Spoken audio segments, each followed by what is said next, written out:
ಕಾಶ್ಮೀರದ ಪೂಂಚ್ ಜಿಲ್ಲೆಯ ಮೆಂಧರ್ನ ಬಲ್ನೋಯಿ ಪ್ರದೇಶದಲ್ಲಿ ಭೀಕರ ದುರಂತ ಸಂಭವಿಸಿದೆ. ಸೇನಾ ವಾಹನ 150 ಅಡಿ ಕಂದಕಕ್ಕೆ ಉರುಳಿ ಕರ್ನಾಟಕದ 3 ಯೋಧರು ಹುತಾತ್ಮರಾಗಿದ್ದಾರೆ. ದುರಂತದಲ್ಲಿ ಬಾಗಲಕೋಟೆ ಜಿಲ್ಲೆಯ ರಬಕವಿಬನಹಟ್ಟಿ ತಾಲೂಕಿನ ಮಹಾಲಿಂಗಪುರ ನಿವಾಸಿ ಮಹೇಶ್ ಮಾರಿಗೊಂಡ, ಉಡುಪಿ ಜಿಲ್ಲೆಯ ಕುಂದಾಪುರ ತಾಲೂಕು ಬಿಜಾಡಿಯ ಯೋಧ ಅನೂಪ್, ಬೆಳಗಾವಿ ಜಿಲ್ಲೆಯ ಚಿಕ್ಕೋಡಿ ತಾಲೂಕಿನ ಕುಪ್ಪನವಾಡಿ ಗ್ರಾಮದ ಧರ್ಮರಾಜ ಸುಭಾಷ ಖೋತ ಜೀವ ಬಿಟ್ಟಿದ್ದು, ಕುಟುಂಬಸ್ಥರಿಗೆ ಬರಸಿಡಿಲೆ ಬಡಿದಂತಾಗಿದೆ. ಮನಮಿಡಿಯುತ್ತಿದೆ ಕುಟುಂಬಸ್ಥರ ಕಣ್ಣೀರ ಕಥೆ.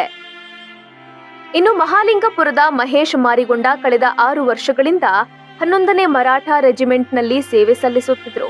3 ವರ್ಷದ ಹಿಂದೆ ಮಹೇಶ್ ನಾಗಪ್ಪ ಮಾರಿಗೊಂಡ ವಿವಾಹವಾಗಿತ್ತು. ಕುಂದಾಪುರದ ಯೋಧ ಅನೂಪ್ ಕಳೆದ 13 ವರ್ಷಗಳಿಂದ ಸೇನೆಯಲ್ಲಿ ಸೇವೆ ಸಲ್ಲಿಸುತ್ತಿದ್ರು. 20 ದಿನಗಳ ರಜೆ ಮುಗಿಸಿ ಶನಿವಾರವಷ್ಟೇ ಕಾಶ್ಮೀರಕ್ಕೆ ಅನೂಪ್ ವಾಪಸ್ಸಾಗಿದ್ರು. 3 ವರ್ಷಗಳ ಹಿಂದೆಯಷ್ಟೇ ಮದುವೆಯಾಗಿದ್ದ ಅನೂಪ್ ದಂಪತಿಗೆ ಪುಟ್ಟ ಮಗುವಿದೆ. ಮತ್ತೊಂದು ಕಡೆ ಚಿಕ್ಕೋಡಿ ತಾಲೂಕಿನ ಕುಪ್ಪನವಾಡಿ ಗ್ರಾಮದ ಧರ್ಮರಾಜ ಸುಭಾಷ ಖೋತ ಮನೆ ಪರಿಸ್ಥಿತಿಯು ಕಣ್ಣೀರ ಕಥೆಯೇ. ಮನೆಗೆ ಆಧಾರವಾಗಿದ್ದ ಯೋಧರನ್ನ ಕಳೆದುಕೊಂಡು ಕುಟುಂಬಸ್ಥರು ಕಣ್ಣೀರಲ್ಲಿ ಕೈತೊಳೆಯುವಂತಾಗಿದೆ. ಜಮ್ಮು ಕಾಶ್ಮೀರದಲ್ಲಿ ನಿಜಕ್ಕೂ ನಡೆದಿದ್ದೇನೋ? ಡಿಸೆಂಬರ್ 24 ಸಂಜೆ 5:40 ಸಮಯ 11ನೇ ಮರಾಠ ಲಘು ಪದಾತಿ ದಳದ ಸೇನಾ ವಾಹನ ನಿಲಂ ಪ್ರಧಾನ ಕಚೇರಿಯಿಂದ ಎಲ್ಒಸಿ ಮೂಲಕ ಬಲ್ನೋಯಿ ಘೋರಾ ಪೋಸ್ಟ್ಗೆ ಪ್ರಯಾಣಿಸುತ್ತಿತ್ತು. ಪೂಂಚ್ ಜಿಲ್ಲೆಯ ಗಡಿ ನಿಯಂತ್ರಣ ರೇಖೆಯ ಬಳಿ ಚಾಲಕನ ನಿಯಂತ್ರಣ ತಪ್ಪಿ ವಾಹನ ಘೋರಾ ಪೋಸ್ಟ್ ಬಳಿಯ 300 ಅಡಿಗಳಷ್ಟು ಕಮರಿಗೆ ಬಿದ್ದಿದೆ. ಇದರಿಂದಾಗಿ ಮರಾಠ ರೆಜಿಮೆಂಟ್ನ 5 ಯೋಧರು ಹುತಾತ್ಮರಾಗಿದ್ದು, ಕರ್ನಾಟಕದ 3 ಬಲಿಯಾಗಿದ್ದಾರೆ. ಹುತಾತ್ಮರಿಗೆ ನಮನ ಸಲ್ಲಿಸಿದ ಸಿಎಂ ಸಿದ್ದರಾಮಯ್ಯ. ಜಮ್ಮು ಕಾಶ್ಮೀರದಲ್ಲಿ ಸೇನಾ ವಾಹನ ಅಪಘಾತದಲ್ಲಿ ಹುತಾತ್ಮರಾದ ಯೋಧರ ಪಾರ್ಥಿವ ಶರೀರಗಳು ತವರಿಗೆ ಮರಳಿವೆ. ಇದಕ್ಕೂ ಮೊದಲು ಏರ್ಪೋರ್ಟ್ನಲ್ಲಿ ಸಿಎಂ ಸಿದ್ದರಾಮಯ್ಯ ಹುತಾತ್ಮರಿಗೆ ಪುಷ್ಪ ನಮನ ಸಲ್ಲಿಸಿದ್ರು. ಯೋಧರ ಆತ್ಮಕ್ಕೆ ಚಿರಶಾಂತಿ ದೊರಕಲಿ, ಅವರ ಕುಟುಂಬ ವರ್ಗಕ್ಕೆ ಈ ನೋವು ಭರಿಸುವ ಶಕ್ತಿ ಸಿಗಲೆಂದು ದೇವರಲ್ಲಿ ಪ್ರಾರ್ಥಿಸುತ್ತೇನೆ ಎಂದು ಹೇಳಿದ್ದಾರೆ.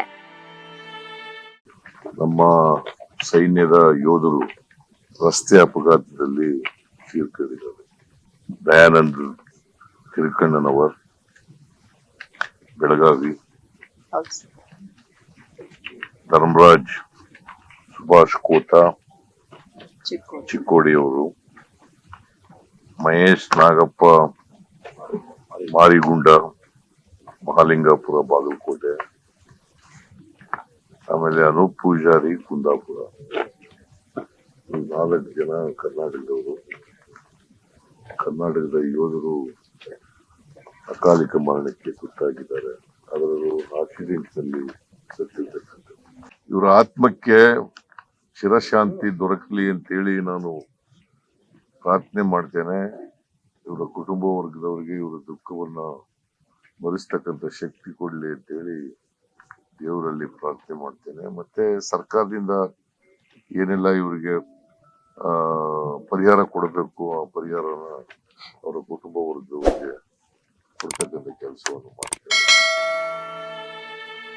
ಒಟ್ನಲ್ಲಿ ದೇಶ ಸೇವೆಗೆ ಟೊಂಕ ಕಟ್ಟಿ ನಿಂತಿದ್ದ ಯೋಧರನ್ನ ಅಪಘಾತ ಬಲಿ ಪಡೆದಿದೆ. 3 ಯೋಧರ ಕುಟುಂಬಸ್ಥರಲ್ಲಿ ಆಕ್ರಂದನ ಮುಗಿಲು ಮುಟ್ಟಿದೆ. Bureau report, boss TV Kannada. Latest ಹಾಗೂ ಇಂಟ್ರೆಸ್ಟಿಂಗ್ ಸುದ್ದಿಗಳಿಗಾಗಿ ಬಾಸ್ ಟಿವಿ ಕನ್ನಡ ಚಾನೆಲ್ನ ಸಬ್ಸ್ಕ್ರೈಬ್ ಮಾಡಿ. ಹಾಗೆಯೇ ಬೆಲ್ ಐಕಾನ್ ಪ್ರೆಸ್ ಮಾಡಿ. ಇದರ ಜೊತೆಗೆ ಫೇಸ್ಬುಕ್, ಇನ್ಸ್ಟಾಗ್ರಾಮ್, ಎಕ್ಸ್ ನಲ್ಲೂ ಮಿಸ್ ಮಾಡದೆ ಫಾಲೋ ಮಾಡಿ.